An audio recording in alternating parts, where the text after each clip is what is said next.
some very cool things here. So anyway, anything can modulate anything else. It's kind of like a semi-modular system. And in fact, this is the perfect group to explain the modulation system to, because I've had some people who are used to like Virus TI or the Evolver stuff. You know, there's a matrix of modulation, and you have your source, and then you send it out to all these places. But this is more like where you might have like an oscillator module with 4 inputs. So it's at the destination is where you do all the modulation routing. So in each of these sections, there's a main section and a modulation section. So the main section is always the main properties of the object, whatever it is. Like oscillator is going to be the wave shape type, tuning, and so on. And then the modulation section is going to be 4 inputs for the oscillators and 4 inputs for each of the filters. And then those inputs are selectable. Imagine like a 3-way toggle switch over each of those inputs, okay? So for the oscillators, you can modulate exponential frequency, linear frequency, or shape. You have those 3 choices on your toggle switch, okay? And on the filters, similar thing, but you only can modulate the cutoff or the resonance, because those are the 2 things that the filter can be modulated. However, if you select a different kind of filter, such as a comb filter, you can have a 3rd choice, which is damping.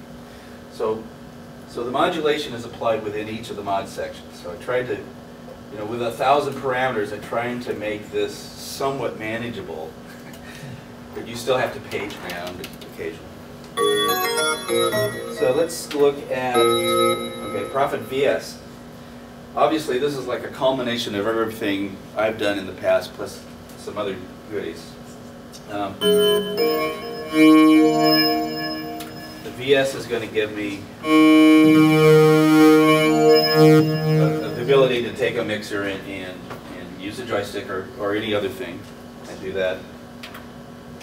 And there's all the Prophet VS wave shapes in there as well. So we have the oscillator types are the standard multi-mode wave shapes, the Waldorf tables, the sample playback.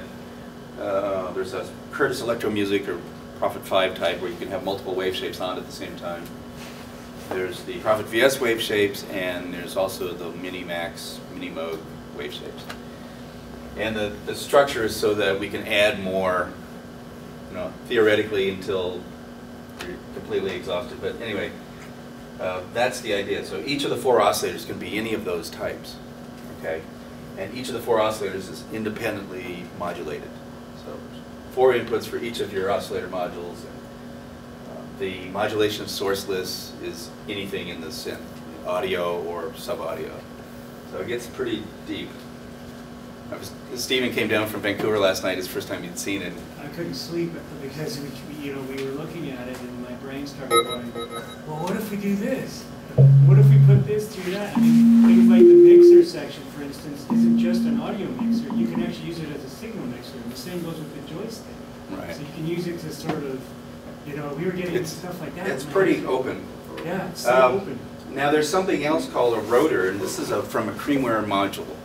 And the rotor takes 4 inputs and plays them one after the other. It's like a mini wave sequence. So here's an example. And I put 4 sine waves in, and they're tuned octave fifth, 2 octaves. And if we want to do a crossfade, like a smooth transition from one to the other, like so on. But unlike the wave station, you can actually go into audio rates. So if I would take that and move it up,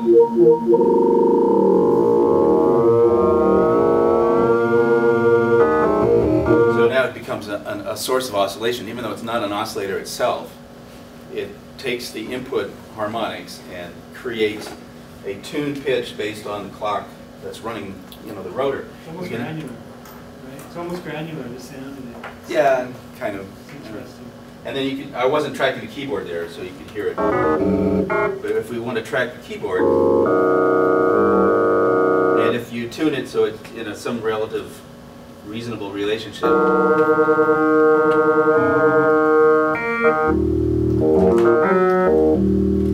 So there's 2 of these on here, so you can have two oscillators that are slightly detuned from each other.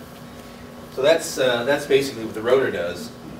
Although there's another application of the rotor that people have responded well to. And here's a sound that takes 4 oscillators. I'm using bit chop to give me that kind of distorted sound. There's 4 insert effects sections, so I'm using bit chop on one of these.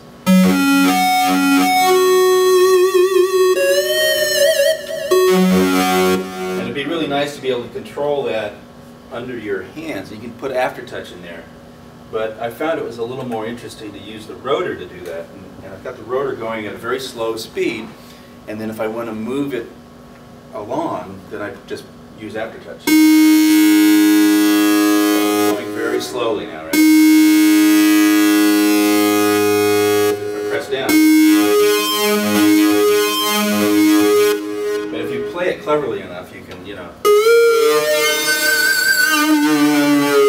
use aftertouch to kind of move it in through the progression and get some kind of interesting harmonics. Anyway, that's always fun.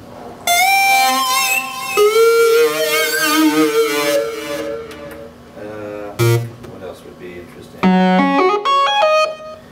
One of the things that I liked with the old Minimoog thing was, of course, taking the output, plugging it back into the external inputs, and then overdriving it to get a richer harmonic sound. You actually get almost like a inverted harmonic series. It's kind of interesting. So for a lot of the time, the digital systems out there haven't been able to do recursive feedback, and this can do it anywhere you want. So here I'm taking the output of the VCA back into the mixer, just like you would on a Minimoog, and overdriving it. And let me turn up the level, and you'll hear as I increase the saturation what happens.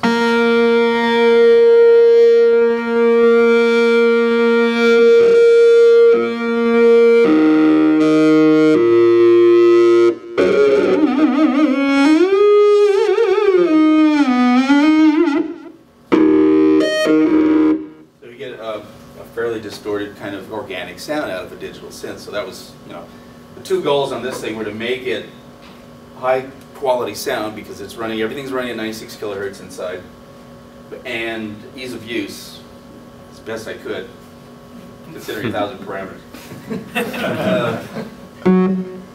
What else would be? 96 kilohertz is kind of what allows all that, right? Audio rate? Yeah, on the high end. As far as audio outs, there's only the optical SPDIF out for digital. Then there's 8 audio outputs and 4 audio inputs. So all of these things. Oh yeah, that's right. I was going to demo my input processing.